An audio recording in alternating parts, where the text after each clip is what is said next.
Contestant number 2, Jean Gamester. Contestant number 2, Jean Gamester.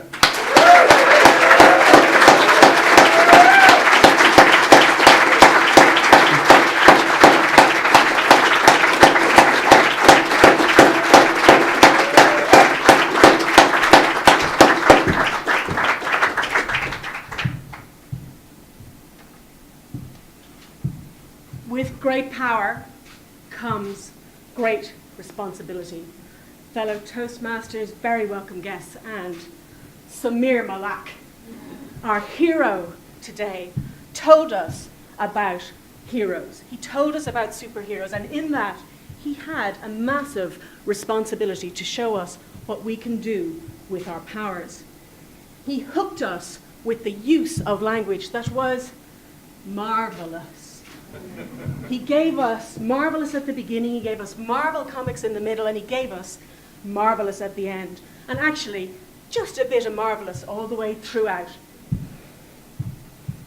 What else did Samir do? Well, he gave us a superhero of his dad. He gave us that superhero in juxtaposition to all those fictional superheroes. And that superhero let him down. My first tip for the lovely Samir is that I would love to see him show us more about what it felt like when those comics went in the bin. Because what he told us elicited a massive response.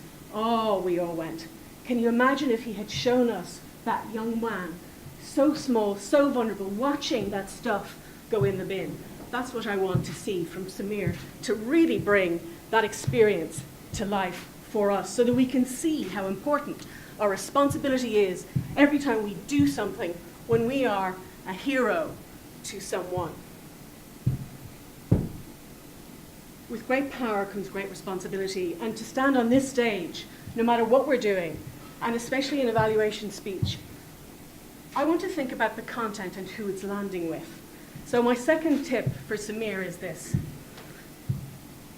How many people in the room have watched The Big Bang Theory? Okay, we've got a few. So the joke in The Big Bang Theory, for those of you who don't know, is that boys and geeks love comics, but girls don't seem to. Now, you may have your preferences in the room, but this was a speech that was potentially more evocative for men than for women.